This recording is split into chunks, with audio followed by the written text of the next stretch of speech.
Good morning, student. How are you? I hope you are fine. Okay.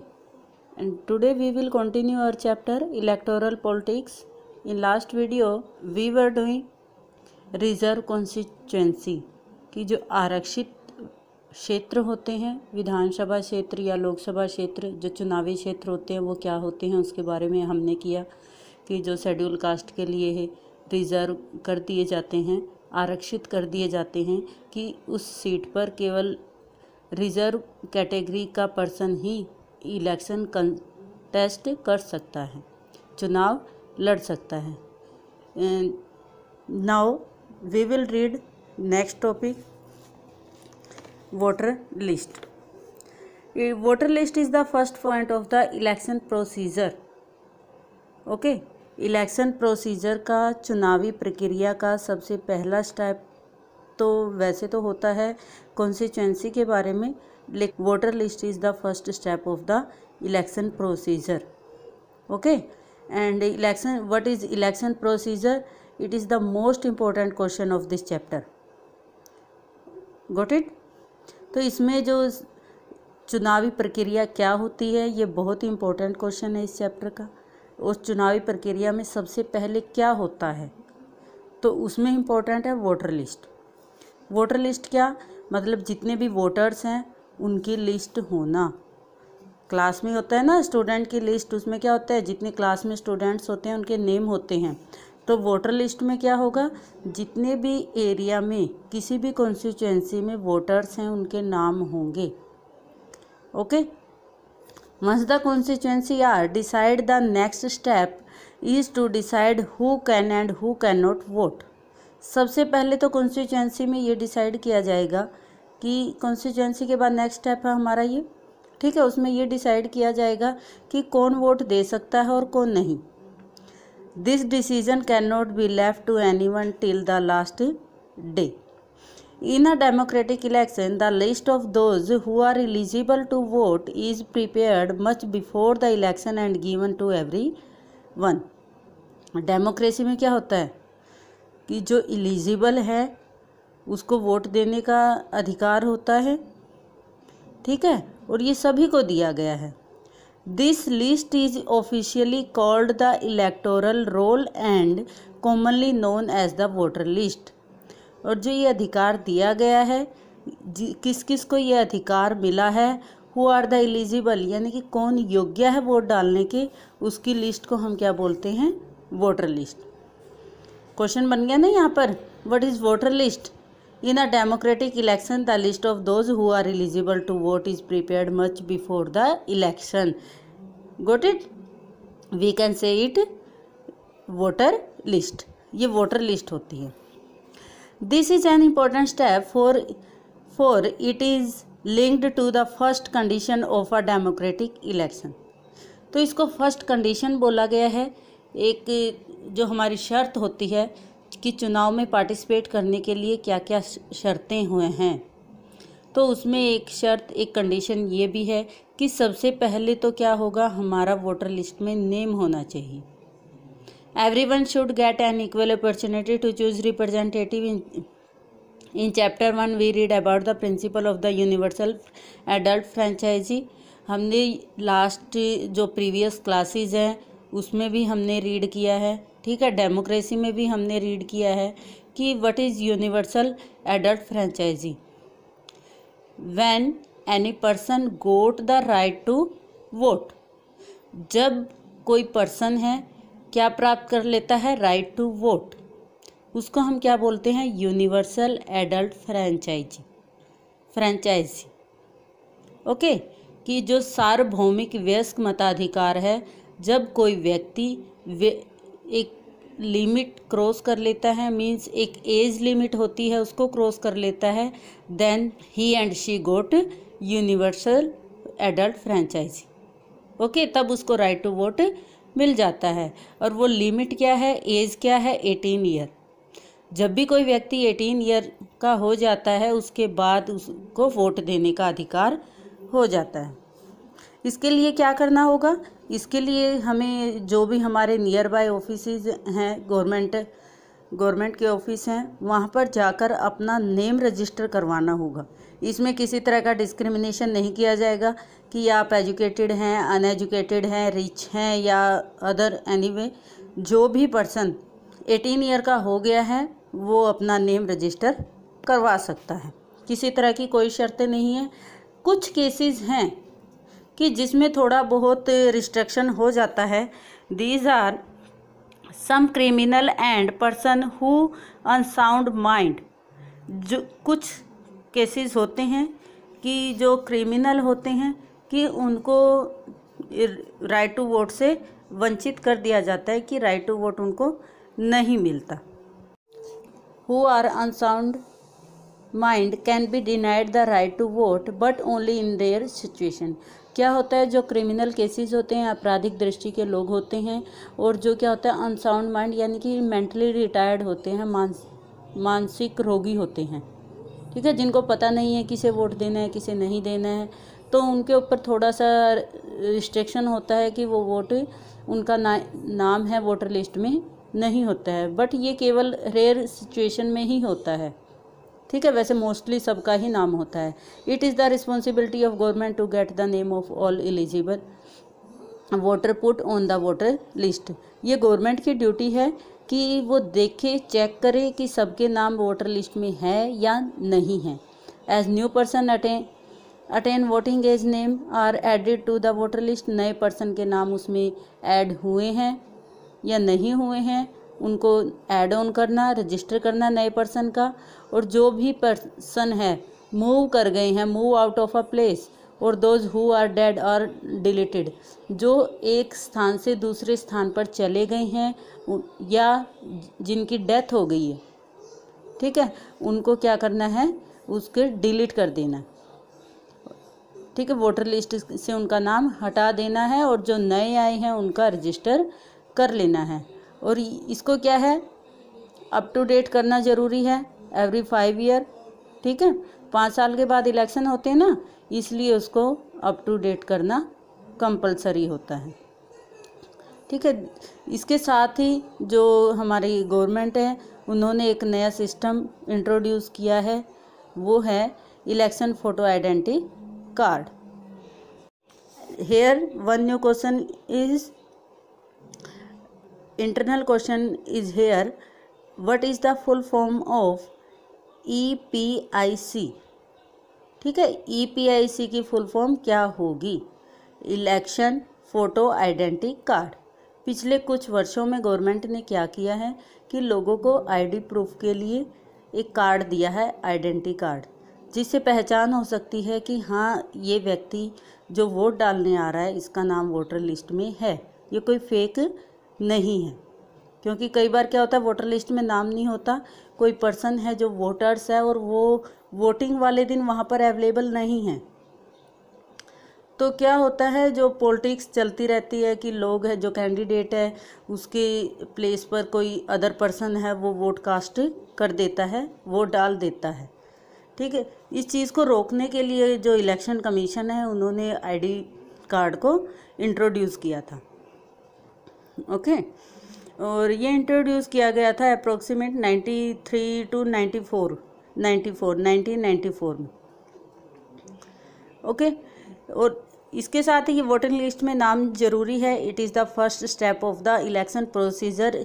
चुनावी प्रक्रिया का ये पहला स्टेप है कि वोटर लिस्ट में अपना नाम रजिस्टर करवाना। उसके बाद क्या होता है, वोटर लिस्ट में नाम हो गया, फिर जैसे इलेक्शन आ रहे हैं तो इलेक्शन में वोटर लिस्ट में नाम हो गया। अब हमें क्या करना है, जो इलेक्शन में कंटेस्ट में पार्टिसिपेट करना चाहता है तो उसमें क्या होता है, next step is nomination of candidate, यानी कि कैंडिडेट का नॉमिनेशन होता है।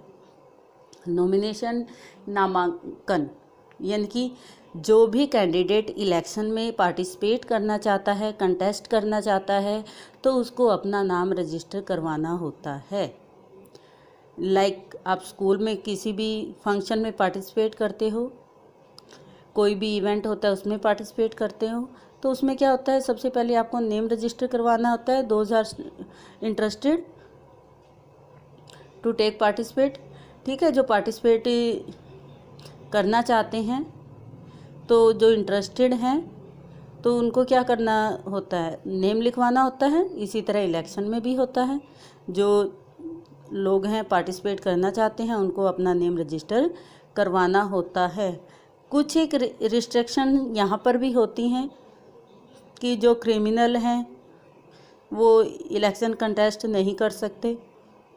Okay, otherwise those person who got minimum 25 year he can contest any election. Okay, जिसने भी 25 साल क्रॉस कर लिए हैं, मिनिमम एज क्या है यहाँ पर, मिनिमम एज है 25 ईयर। कोई भी चुनाव लड़ने के लिए जो कम से कम आयु आपकी कितनी होनी चाहिए, 25 साल। उसके बाद ही हम इलेक्शन कंटेस्ट में पार्टिसिपेट कर सकते हैं, चुनाव में भाग ले सकते हैं। और ठीक है, और 25 ईयर से इससे भी पहले क्या होना चाहिए, वोटर लिस्ट में नाम। ओके, जब हम 25 साल के हो गए हैं, अगर हम पार्टिसिपेट करना चाहते हैं किसी इलेक्शन में, कंटेस्ट में पार्टिसिपेट करना चाहते हैं कि एज ए कैंडिडेट, तो हमें क्या है 25 ईयर का होना ज़रूरी है। और उसके साथ ही सबसे पहले हमारा क्या है, वोटर लिस्ट में भी नाम होना चाहिए। ये नहीं है कि 25 ईयर के हो गए और वोटर लिस्ट में नाम नहीं है तो भी हम इलेक्शन कंटेस्ट नहीं कर सकते। ठीक है, इसके लिए क्या होगा, सबसे पहले वोटर लिस्ट में नाम, उसके बाद 25 ईयर। ये according to institution means Lok Sabha and Rajya Sabha के लिए अलग अलग है। एमपी के लिए और जो हायर पोस्ट हैं मीन्स ये प्रेसिडेंट, वाइस प्रेसिडेंट, इसके लिए अलग है। एमपी और एमएलए हैं, इनके लिए सेम है, 25 ईयर एज ही है। ठीक है, अब आगे क्या आता है, party nomination is often called party ticket. अगर कोई भी पार्टी किसी भी पर्सन को नॉमिनेट करती है कि हमारी पार्टी से फलां व्यक्ति, एनी पर्सन जो भी इलेक्शन कंटेस्ट करेगा, चुनाव लड़ेगा, तो पार्टी, तो उसको क्या बोला जाता है, पार्टी टिकट, यानी कि उसको टिकट मिल गई है। आप लोगों ने ड्यूरिंग इलेक्शन सुना भी होगा आसपास कि उसको टिकट मिली है, उसकी टिकट कट गई है, उसे नहीं मिली है। ठीक है, तो फर्स्ट स्टेप था हमारा वोटर लिस्ट, सेकंड हो गया nomination of candidate. Okay, even person who wishes to contest an election has to fill a nomination form given some money as security deposit. जो भी व्यक्ति पार्टिसिपेट करना चाहता है इलेक्शन में, उसको क्या करना पड़ता है, कुछ पैसे deposit as a security deposit करवाना पड़ता है। ठीक है, पैसे जमा करवाने पड़ते हैं। जब भी नॉमिनेशन फॉर्म फिल किया जाता है तो उसमें क्या होगा, कुछ पैसे एज अ सिक्योरिटी उसमें जमा करवाएंगे। अगर जो भी उन्होंने कंडीशन रखी है कि आप इतने वोट गोट कर लोगे तो आपकी सिक्योरिटी वापस मिल जाएगी। अगर कोई कैंडिडेट उस कंडीशन को पूरा कर लेता है, उसकी सिक्योरिटी वापस मिल जाती है, रिटर्न हो जाती है। अदरवाइज़ उसको वो कैंसिल हो जाती है, जब्त हो जाती है और किसके पास चली जाती है, इलेक्शन कमीशन के पास। ठीक है, चुनाव आयोग के पास चली जाती है। सिक्योरिटी के साथ इलेक्शन कमीशन ने एक नया सिस्टम और डिक्लेयर किया हुआ है, लॉन्च किया हुआ है। उसमें क्या होता है, according to Supreme Court order, Supreme Court के ऑर्डर के बाद इलेक्शन कमीशन ने क्या कहा है कि जो भी नॉमिनेशन फॉर्म फिल करता है उस व्यक्ति को अपनी कुछ इंफॉर्मेशन है, डिटेल है, वो फॉर्म में फिल करनी है। ठीक है, क्या क्या है, serious criminal cases pending against the candidate, कि कैंडिडेट के अगेंस्ट कोई भी सीरियस केस नहीं होना चाहिए। अगर है तो उसको उसमें डिटेल में फिल करना है। Detail of the asset and liability of the candidate and his और हर फैमिली। इसमें क्या होगा, सारी की सारी डिटेल, कैंडिडेट के पास क्या प्रॉपर्टी है, क्या कुछ उसकी फैमिली के पास है। ठीक है, वो सारा उसमें फिल करना होता है। कई बार होता है ना कि केस चलते हैं मिनिस्टर्स के ऊपर कि उन्होंने ज़्यादा पैसे ले लिए या ज़्यादा कमाई की है ड्यूरिंग ड्यूरेशन, जो उनका कार्यकाल रहा है उसके दौरान उन्होंने गवर्नमेंट का ज़्यादा पैसा लिया, तो उनके ऊपर केस चल जाता है। ठीक है। तो इसमें क्या, इसके लिए क्या करना है कि पहले उनको अपनी डिटेल फिल करनी होती है फॉर्म में। Education qualification of the candidate, और एजुकेशन क्वालिफिकेशन क्या है किसी भी कैंडिडेट की, ये भी फिल करना होता है। इसमें क्या है, एजुकेशन क्वालिफिकेशन के ऊपर कुछ आर्ग्यूमेंट होते रहते हैं, तर्क वितर्क होते रहते हैं। तो इसमें कुछ लोगों का मानना है कि जो भी कैंडिडेट हैं वो क्या होने चाहिए, एजुकेटेड होने चाहिए, ठीक है।